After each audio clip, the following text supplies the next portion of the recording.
Bon repos, mes frères et mes sœurs. Pourquoi nous parles-tu de bon repos un mardi?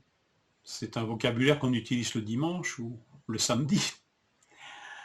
Eh bien, c'est le vocabulaire auquel nous avons affaire dans notre lecture de ce jour. Je lis ceci dans Hébreux 4, verset 8. Si Josué avait effectivement donné le repos, Dieu ne parlerait pas après cela d'un autre jour. Dieu fit entrer Israël en Canaan. Et l'idée première de Canaan, c'est le repos. Le peuple entre dans le repos. Entrer en Canaan, c'est entrer dans ce que Dieu a accompli d'avance pour son peuple et qui ne lui a coûté finalement aucune peine. Après la libération d'Égypte, après l'Exode, l'entrée en Canaan, c'est l'entrée dans les œuvres que Dieu a préparées d'avance. Deutéronome 6, verset 10, l'Éternel, ton Dieu, te fera entrer dans le pays qu'il a juré à tes pères, Abraham, Isaac et Jacob, de te donner. Tu posséderas de grandes et bonnes villes que tu n'as pas bâties, des maisons qui sont pleines de toutes sortes de biens que tu n'as pas remplis, des citernes creusées que tu n'as pas creusées, des vignes et des oliviers que tu n'as pas plantés. Lorsque tu mangeras et te rassasieras, garde-toi d'oublier l'Éternel qui t'a fait sortir du pays d'Égypte et de la maison de servitude. Entrer en Canaan, c'est entrer dans le repos de ce qui est déjà accompli, de ce qui ne m'a coûté aucune peine et aucun travail, dans tout ce que Dieu a préparé. Je me répète, mais c'est une fondation vitale pour le peuple de Dieu. Parce que sinon, alors c'est même le repos dans lequel Dieu nous fait entrer peut devenir un piège et peut devenir, comment pourrais-je dire, une occasion de chute. Deutéronome 8, 17, garde-toi de dire dans ton cœur, ma force et ma puissance. La puissance de ma main m'ont acquis ces richesses. C'est même bien que Dieu te donne et qui ne t'ont coûté aucun travail. Tu te les appropries. Souviens-toi donc de l'Éternel ton Dieu, c'est lui qui te donnera la force pour les acquérir afin de confirmer comme il le fait aujourd'hui son alliance qu'il a jurée à tes pères.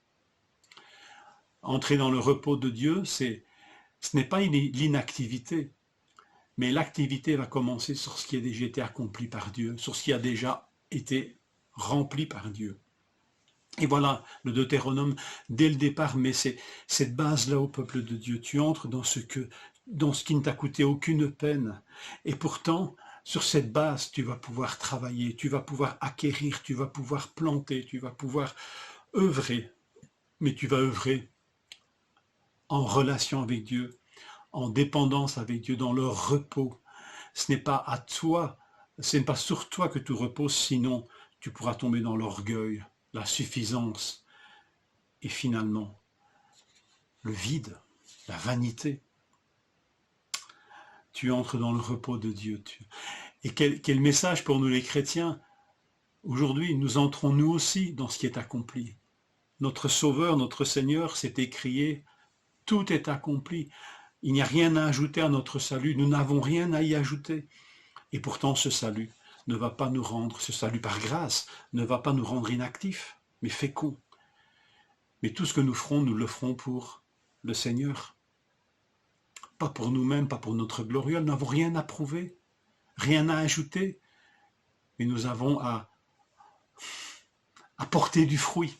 C'est ça en fait la fondation de notre œuvre, en relation avec Dieu, profonde, et c'est ça qui donne un véritable repos à l'âme. Elle est bâtie, elle est fondée sur la grâce de Dieu et sur ce que Dieu a déjà accompli. C'était pas rien, n'est-ce pas? Alors, quand nous entrons en Canaan, nous entrons dans le repos, bien sûr ici, rappelez-vous, tout est supérieur dans la nouvelle alliance grâce à Jésus-Christ. Le repos que Christ nous donne est supérieur à celui que Josué a pu donner au peuple d'Israël. Mais ce repos de l'entrée en Canaan n'est quand même pas sans lien avec ce repos de la création. Même s'il est autre, on pourrait dire qu'il en est un des fruits. Parce que le repos fondamental, c'est celui de la jeunesse, c'est celui du récit de la création. Et l'Épître aux Hébreux nous y amène, d'ailleurs au chapitre 4, verset 4. S'il y a un autre repos, celui de l'entrée en Canaan, il y a quand même ce repos fondamental qui est celui où Dieu a dit, où Dieu se reposa de toute son activité le 7e jour. Dieu vit que tout ce qu'il avait fait était bon, et voici, c'était très bon. Ainsi il y eut un soir, il y eut un matin, ce fut le 6e jour, ainsi furent achevés les cieux et la terre et toute leur armée. Dieu se reposa, acheva au 7e jour son œuvre qu'il avait faite, il se reposa au 7e jour de toute cette œuvre qu'il avait faite. Dieu bénit le 7e jour et le sanctifia, parce qu'en ce jour il se reposa de toute son œuvre qu'il avait créée en la faisant. En fait, le sabbat, le cœur même du sabbat, c'est cette contemplation de ce qui a été accompli par Dieu. Comme Dieu lui-même contempla son œuvre, et on a cette expression de bonheur, de félicité. C'était très bon. Dieu vit, et c'était très bon. Nous entrons dans cette contemplation avec Dieu de tout ce que Dieu a accompli, de tout ce que Dieu a fait. Et cette joie de Dieu, elle est la nôtre, je pourrais dire, par son esprit, par le Fils même. Rien n'a été fait sans lui. On se rapproche de Dieu dans cette contemplation de ce qui est accompli. Et ça, c'est la source de toute notre activité.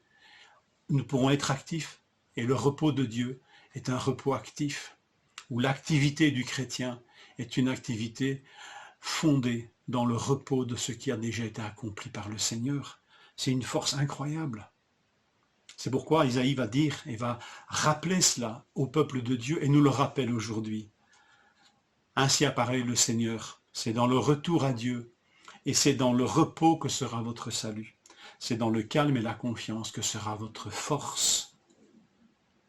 Le calme et la confiance et le repos. La foi nous fait entrer dans ce repos divin et goûter à la grâce. Mes frères, mes sœurs, bon repos en cette journée et dans tous les jours qui viendront.